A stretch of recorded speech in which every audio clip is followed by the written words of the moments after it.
अस्सलाम वालेकुम। मैं अभी आपके सामने जो है जो एक इकोनॉमिक पैकेज जो अनाउंस किया गया है आत्मनिर्भर भारत पैकेज उसके बारे में चंद बातें आपके सामने रखूँगा। जैसा कि आप जानते हैं मुल्क में एक डिमांड था कि मुल्क के इकोनॉमिक हालत बहुत ख़राब हो रही है और गवर्नमेंट को इसके लिए जल्द से जल्द कुछ करना चाहिए। और लोग जब एक्सपेक्ट कर रहे थे गवर्नमेंट एक कॉन्क्रीट प्लान लेके आएगी, हम देखते हैं गवर्नमेंट ने और एक नया नारा दे दिया, आत्मनिर्भर भारत का नारा दे दिया, यानी आप लोग ही अपने आप को संभाल लो। कहने का मतलब ये है इसका। अब ये गवर्नमेंट की एक आदत हो चुकी है कि ये जब भी लोग इनसे कुछ चीज़ पूछते हैं लोगों को एक स्लोगन दे देते हैं, क्योंकि ये आए एक स्लोगन को लेके थे अच्छे दिन आने वाले हैं, उसके बाद अलग अलग स्लोगन मेक इन इंडिया ये वो अलग अलग स्लोगन लेके आ गए। अब एक नया स्लोगन दिए हैं आत्मनिर्भर भारत और इसका एक पैकेज दिया गया और बड़े एक शान से अनाउंस किया गया कि 20 लाख करोड़ का पैकेज है, इंडिया का 10% ऑफ जीडीपी का एक पैकेज है। और लोगों ने भी सोचा कि भाई 10% ऑफ इंडिया जीडीपी का एक पैकेज दिया है, बहुत बड़ा काम गवर्नमेंट ने किया। उसके बाद हम देखते हैं कि जैसे जैसे 5 अलग अलग दिन में इसका एक ब्रेकअप दिया गया। अब एक पहला चीज आपको नोट करना है कि ये पैकेज जिस दिन अनाउंस किया गया उसी दिन इसका डिटेल क्यों नहीं दिया गया, क्योंकि एक गवर्नमेंट जो है ये एक न्यूज मेकिंग गवर्नमेंट है, एक मार्केटिंग गवर्नमेंट है। पूरा का पूरा ब्रेकअप एक प्रेस कॉन्फ्रेंस में दे सकते थे, लेकिन फाइनेंस मिनिस्टर के 5 प्रेस कॉन्फ्रेंस किए गए। वो इसलिए क्योंकि इंडिया के अंदर जो बहुत सारे मुश्किल हालात चल रहे हैं, मजदूरों की हालात, किसानों की हालात, गरीबों की हालात, मेडिकल प्रोफेशनल्स की हालात जो खराब है, ये चीज़ न्यूज़ में ना आए। और इंडिया के आने वाले 5 दिन जो है सबसे टॉप न्यूज़ फाइनेंस मिनिस्टर का पैकेज का अनाउंसमेंट रहे, ताकि बाकी सारे न्यूज़ दब जाए। इसलिए एक दिन के काम को 5 दिन में डिवाइड किया गया। ये आपको समझना होगा ये गवर्नमेंट किस तरीके से काम करती है, असल मुद्दों को छुपाने के लिए नए नए एक टेक्निक्स का इस्तेमाल करते हैं। अब ये 20 लाख करोड़ जो एक अनाउंसमेंट किया गया, लोगों ने सोचा कि वहाँ 20 लाख करोड़ गवर्नमेंट खर्च करने वाली है, लेकिन इसका अगर आप देखेंगे इकोनॉमिस्ट ने सेकेंड डे बता दिया कि 20 लाख करोड़ में जो पहले अनाउंस किए हुए बातें थी उस चीज को भी इसके अंदर ऐड करके एक नंबर दिया गया। यानी अगर आप देखते हैं मार्च के महीने में 1,92,000 का जो एक स्टिमुलस पैकेज जो अनाउंस किया गया था उसको भी इसके अंदर ऐड किया गया है। उसके बाद में जो आरबीआई का 8 लाख करोड़ का जो एक मेजर्स हैं उसको भी इसके अंदर ऐड कर दिया गया, उसको भी ऐड करके बताया गया कि 20 लाख करोड़ का है। चलो अब ये 20 लाख करोड़ का अगर आप लेंगे, क्या ये 20 लाख करोड़ गवर्नमेंट खर्च करने वाली है, ये एक बहुत बड़ा सवाल है। इस पर जो है बहुत सारे इकोनॉमिस्ट ने स्टडी किया और स्टडी करके उसमें बताया कि गवर्नमेंट असल में खर्चा करने वाली है 2.5 लाख करोड़ से लेकर 3.5 लाख करोड़। इसको फिस्कल एक्सपेंडिचर कहते हैं। फिस्कल एक्सपेंडिचर का मतलब होता है गवर्नमेंट कितना खर्च करेगी एक साल में। तो 20 लाख करोड़ का जो बड़ी बातें की है गवर्नमेंट असल में खर्च करने वाली है 2.5 लाख से लेकर 2.4। ये अलग अलग इकोनॉमिस्ट ने अलग अलग नंबर बताए। मैं उसका छोटा ब्रेकअप आपके सामने रखने की कोशिश करता हूं।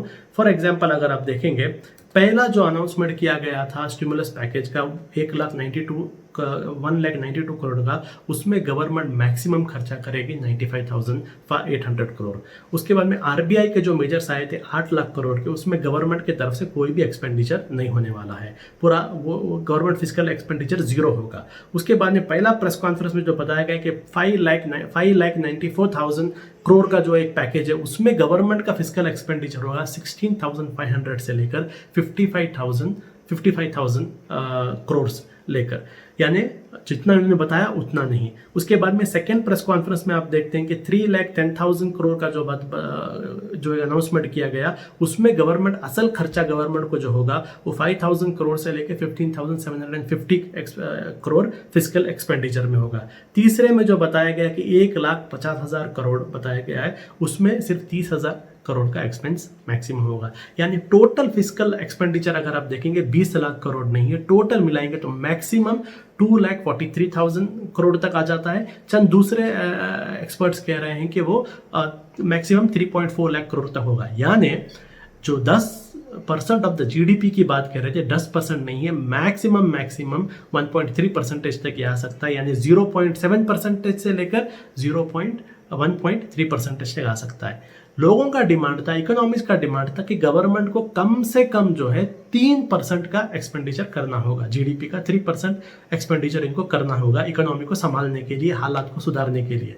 और इन्होंने आके बहुत बड़ा एक एडवर्टाइजमेंट किया, 10 लाख 10% का हम करेंगे, लेकिन जब आप अंदर जाकर देखेंगे तो वो 1.3% भी नहीं है, उससे भी कम है। तो ये एक ब्रेकअप आपके सामने मैंने रखा, जो पहली बात थी। सेकेंड चीज़, क्यों गवर्नमेंट से हम डिमांड कर रहे थे इकोनॉमिक्स के 3% ऑफ एक्सपेंडिचर होना चाहिए, क्योंकि जो इंडिया का जीडीपी है, इसके बारे में एक अनुमान लगाया जा रहा है कि पिछले 40 साल में सबसे बुरा जीडीपी होने वाला है, सबसे कम गिरने वाला है हमारा जीडीपी, अगर पिछले 40 साल अगर आप कंपेयर करेंगे तो।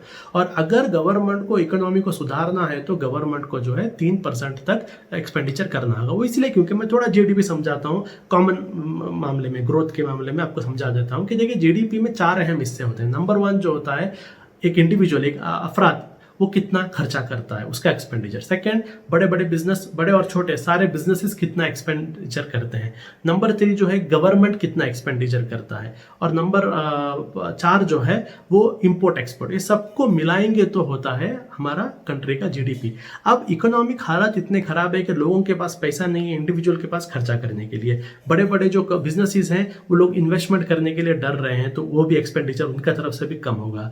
तीसरा जो है इंपोर्ट एक्सपोर्ट की बात होगी। अब ग्लोबल इकोनॉमी मार खा चुकी है, इसलिए इंपोर्ट एक्सपोर्ट में भी अब ज्यादा एक्सपेंडिचर की उम्मीद नहीं रह सकती। तो बचा सिर्फ गवर्नमेंट। गवर्नमेंट ही है जो ऐसे हालात में एक्सपेंडिचर कर सकती है, इसलिए गवर्नमेंट से डिमांड किया गया था कि मिनिमम 3% का आपको एक्सपेंडिचर करना है, लेकिन उन्होंने भी उस चीज को नहीं माना। समझे? तो ये एक पहली चीज हम देखते हैं, लोगों को गुमराह किया गया, एक बड़ा बात बताकर असल में उतना कुछ भी एक पैकेज नहीं दिया गया, जो चाहिए वो नहीं हुआ।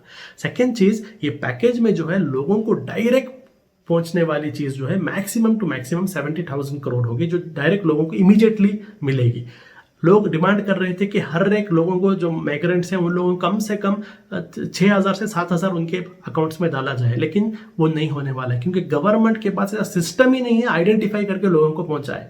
देखिए, जिस मनरेगा के बारे में नरेंद्र मोदी ने कहा था कि ये एक फेलियर का, नाकामी का एक मकबरा है, आज वो गवर्नमेंट मजबूर होकर उसी मनरेगा में 40,000 करोड़ लोग डाल रहे हैं, क्योंकि उन्हें पता चला है कि गवर्नमेंट ने पिछले 6 साल में एक भी ऐसा सिस्टम नहीं बनाया जो सिस्टम इंश्योर कर सके कि लोगों तक एक, जो जिन लोगों को जरूरत है उन तक करेक्ट एक पैसा पहुंच सके।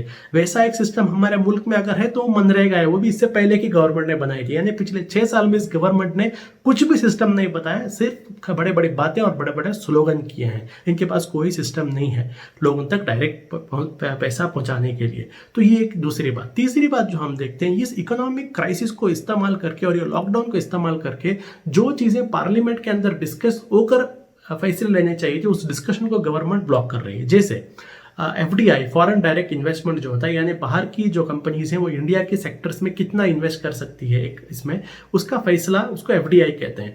जो डिफेंस के बारे में जब गवर्नमेंट, एनडीए गवर्नमेंट 1 बनी थी तो 49% पर लाया था, बहुत सारा प्रोटेस्ट होकर 49% में फिक्स कर दिया गया था।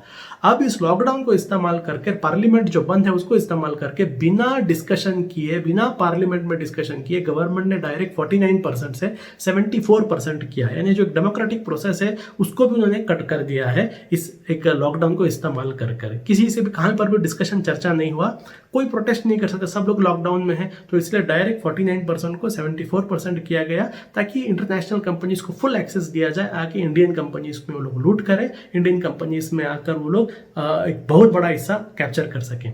तो आखिरी बात इसके अंदर हम देखते हैं वो ये है कि क्रोनी कैपिटलिज्म इस पैकेज में बहुत जबरदस्त नजर आता है।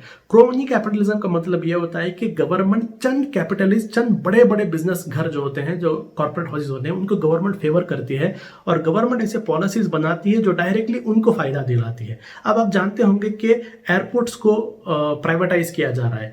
आप लोग जानते होंगे 2019 में जो 6 एयरपोर्टों को प्राइवेटाइज किया गया था, 6 में से 6 को भी 50 साल का लीज अदानी ग्रुप्स को गया, जो हमारे प्राइम मिनिस्टर के बहुत ही एक करीबी ग्रुप है।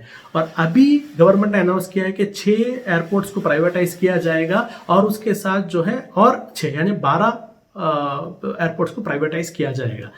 अब ये प्राइवेटाइजेशन का टाइम आप देखिए, ये टाइम पर बहुत सारे कॉर्पोरेट्स के पास भी पैसा नहीं है, तो बिडिंग होने वाला ही नहीं है, कोई बिडिंग नहीं कर सकता क्योंकि लोगों के पास पैसा नहीं है। पैसा किसके पास है? चंद 2 या 3 कॉर्पोरेट हाउसेस के पास रहेंगे।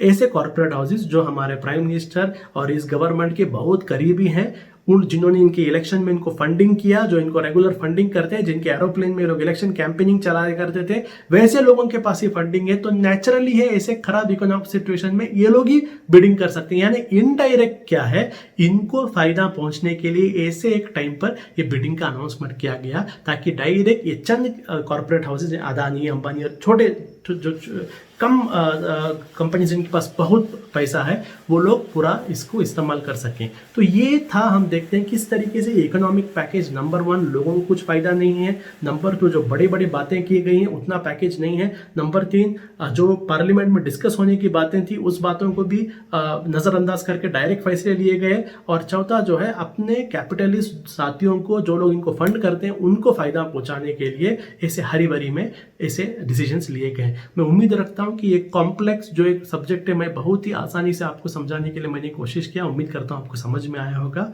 शुक्रिया।